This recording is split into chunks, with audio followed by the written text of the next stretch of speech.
حضرت انس رضی اللہ تعالی عنہ بیان کرتے ہیں، حضرت ابو طلحہ نے سیدہ ام سلیم سے کہا، میں نے نبی کریم صلی اللہ علیہ وآلہ وسلم کی آواز میں کمزوری محسوس کی ہے، جس سے مجھے بھوک کا اندازہ ہوا، کیا تمہارے پاس کھانے کے لیے کچھ ہے؟ انہوں نے جواب دیا، جی ہاں۔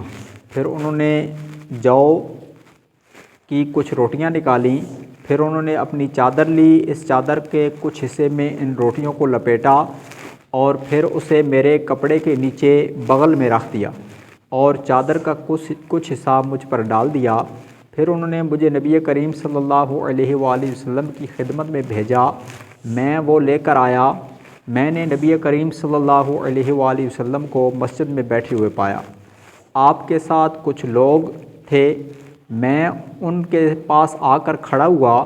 نبی کریم صلی اللہ علیہ وآلہ وسلم نے مجھ سے پوچھا، کیا تمہیں ابو طلحہ نے بھیجا ہے؟ میں نے عرض کیا، جی ہاں۔ آپ نے دریافت کیا، کیا کھانے کے لیے؟ میں نے عرض کی، جی ہاں۔ نبی کریم صلی اللہ علیہ وآلہ وسلم نے لوگوں سے فرمایا، اٹھو۔ وہ سب لوگ چل پڑے۔ میں ان کے آگے چلتا ہوا حضرت ابو طلحہ کے پاس آیا اور انہیں اس بارے میں بتایا تو حضرت ابو طلحہ نے فرمایا، اے ام سلیم، نبی کریم صلی اللہ علیہ وآلہ وسلم لوگوں کے ساتھ تشریف لا رہے ہیں، ہمارے پاس ان سب کو کھلانے کے لیے نہیں ہے۔ سیدہ ام سلیم نے کہا، اللہ اور اس کا رسول زیادہ بہتر جانتے ہیں۔ پھر حضرت ابو طلحہ گئے، وہ راستے میں اللہ کے نبی سے ملے، اللہ کے نبی ان کے ساتھ آئے، یہ دونوں اندر تشریف لے آئے۔ نبی کریم صلی اللہ علیہ وآلہ وسلم نے فرمایا، اے ام سلیم، تمہارے پاس جو کچھ ہے اسے لے آؤ۔ وہ روٹیاں لے آئیں، نبی کریم کے حکم کے تحت ان کے ٹکڑے کیے گئے۔ سیدہ ام سلیم نے ڈبے میں سے گھی نچوڑ کر سالن بنایا، پھر جو اللہ کو منظور تھا اللہ کے نبی نے اس پر پڑھا، پھر آپ نے ہدایت کی، 10 آدمیوں کو اندر آنے کو کہو۔ حضرت ابو طلحہ نے انہیں اندر آنے کے لیے کہا، انہوں نے کھانا کھایا اور سیر ہو کر چلے گئے۔ پھر آپ نے ہدایت کی، 10 آدمیوں کو اندر آنے کے لیے کہو۔ حضرت ابو طلحہ نے انہیں اندر آنے کے لیے کہا، انہوں نے کھانا کھایا اور چلے گئے۔